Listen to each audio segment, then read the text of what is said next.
Welcome back to 5 mods in 5 minutes.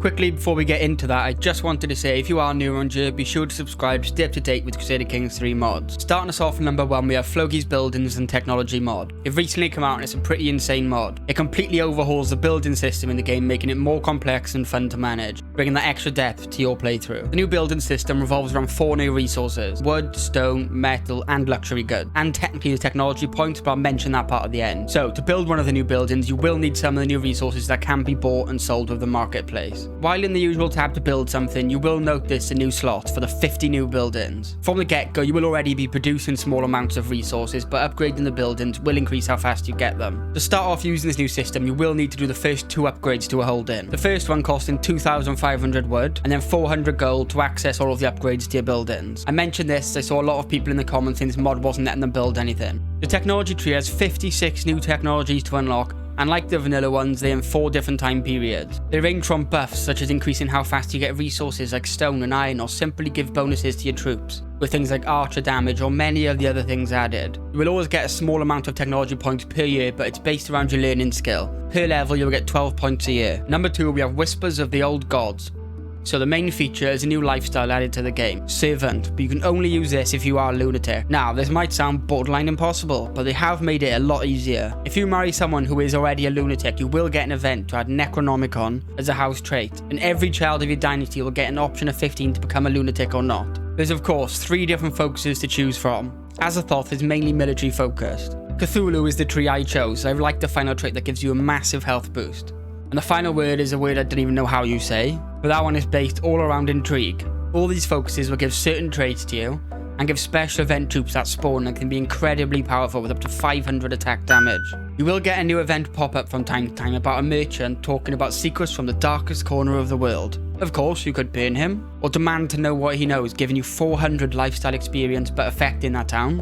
Or simply just pay him to find out, giving you 100 lifestyle experience. This is a nice way to quickly progress through the focus tree. Be aware, following these gods is unsurprisingly not liked and will be a secret, so you need to be careful not to get exposed and shunned. Next up we have Scythian Reborn. This mod introduces 3 new cultures: Scythian, Sarmatian or Dahin. All dying cultures that are close to extinction, and your goal is to bring this culture back, but it will not be an easy challenge. For a quick look at this mod, I'm going to focus on the Scythian culture. So starting as Chieftain Tigran, a vassal of Azov. You have access to a new troop type, Sagaris Horsemen, which are just a better version of the Light Horsemen, so it's a nice addition to use to expand. There is a new religion included, the 7 gods, that all 3 of these new cultures follow, and you get access to new decisions as Tigran. You can come out of the shadow of the Khazars, which you will need to control a few nearby duchies, and they will all become de jure part of the Kingdom of Scythia, and you will get 1,400 men allowing you to truly begin the expansion. And once all that's done, you can do a similar thing to conquer the land of the Sarmatians, this time creating the Empire of Cynthia, giving you a clear objective, which I appreciate. I really like these sort of mods where they put you in a tough situation to bring back a certain culture. Let me know what you think of this mod, or if you know any similar mods I should look at. Number 4, we have Vassals to Arms. This mod basically adds an event to the vassals of a defender in a war. If they could be affected by the war, then they will have a choice to join in and help their liege. So rather than being attacked and all your vassals just watching by without a care, even though it could seriously affect them, they might join in. Or on the flip side, if you attack for some land, and the vassals join in, would make it a much harder fight. Surely if someone is going to lose land, or if their liege is losing a war to someone of a different culture or faith, they would fight to stop that. But at least we have such great modders adding these features. Finally, we have Prisoners of War. And just like number 4, it's a feature I'd love to see as just part of the game. But basically, when someone is captured during a siege, they will be attached to that army until they reach friendly territory.